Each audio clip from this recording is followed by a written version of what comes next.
დიქტატურებში წესია. მართველი პარტია რაღაცას მოიფიქრებს, მზარზე იმით გამოგიცხადებს და შენ ამას ტაშით ხვდები. ხანგრძლივი ტაშით, რომელიც მერე ოვაციაში გადადის. გეუბნება, 5 წელს ვასრულებთ 4 წელიწადში. შენ ახტაცების ცრემლს ვერ ერევი და ყელში ბურთ მობჯენილი საპასუხო წიანდადებას აჯახებ. რატომ 4? მოდი, 3 წელიწადში ვქნათ. იმასაც სიხარული იპყრობს და ყელში ბურთ გაჩხერილი ქნა ხვდება. კარგი.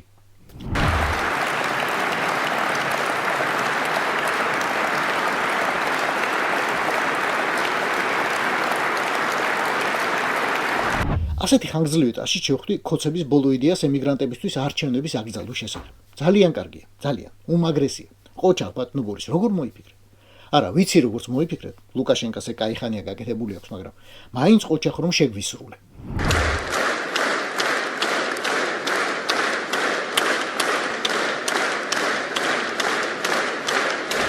და სანამ ეს ახტაცება და სიხარული გაგვნელებია, მე შემხვედრ წიანდადებას გთავაზობ. მაიტა საელჩოებიც გავაუქმოთ, ევროპასა და ამერიკაში მაინც.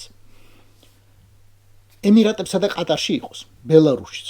რუსეთთან აღვადგინო დიპლომატიური ურთიერთობა, კაი, თურქმენეთსაც არაფერს ვერჩით, არც ვენესუელას პრინციპში. ევროპა და ამერიკა კი რაში გვარგია. დავთვალე და მარტო ევროპაში 34 საელჩო გვაქვს. ამაზე გაცილებით მეტი საკონსულო.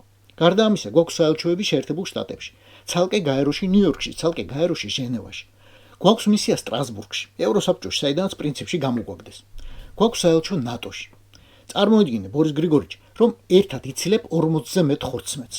თითო საელჩოში ყველაზე ნაკლები 10 დიპლომატი ხომ აინცაა? დიდში იქნება 20, 25. ამათი ხელფასი და პრივილეგიები დათვალე ახლა. მერე მარტო მაღალი ხელფასი ხომ არაა, ოჯახებით არიან იქ. მოიწყვეს კაი ცხოვრება ჩვენი ფულით. შვილებს საუკეთესო განათლებას აძლევენ, საუკეთესო სამედიცინო მომსახურება აქვთ. ყველაფერს ფასდაკლებით ყიდულობენ, ჯინსიდან ვისკის ჩათვლით. საუკეთესო გარემოში ცხოვრობენ და თითზე არ შემოარტყამენ, რომ პროჭორილური პარტიის პოზიტიური იმიჯი გააჩინონ იმ ქვეყანაში. და მარტო შენობებში რამდენს ვიხდით იცით? კომფორტულ ვილებში დედაქალაქის ყველაზე პრესტიჟულ უბნებში. ამ საელჩოებსა და საკონსულოებს აქამდე მხოლოდ ის ფუნქცია ჰქონდათ, რომ 4 წელიწადში ერთხელ საარჩევნო უბნებად იქცეოდნენ. მაგრამ ისეთ დაბალ პროცენტებს გიწერდნენ, ნამდვილად ვერ ამართლებდნენ ნდობას. მართველი პარტია რომ 13%-ზე მეც ვერ მიიღებს, თან იმ პირობებში, როცა ყველა ოპოზიციონერი შეძლების დაგვარად გაცხრილული და დაბლოკილი ყავს, აი იმ ქვეყანაშიც კი. იმ ელჩსა და საელჩოს საერთოდ რა ხელფასი ეკუთვნის? დამით უმეტესა, რისთვის გვჭირდება ამდენი მუქთამჭამელი რეგვენი ძვირადღირებულ მივლინებაში, როცა აღარც მაგარჩევნებს ჩავატარებ და აღარც მაგ ტიპებს მიესრულებათ მასპინძელი ქვეყნების საგარეო საქმეთა სამინისტროებში თუ სადმე სხვაგან. მაინც უკეთეს შემთხვევაში სადავო ლეგიტიმაციის ხელისუფლების დიპლომატებს უწოდებენ, უარეში კი რუსული რეჟიმის წარმომადგენლებს, პირდაპირ ეუბნებიან.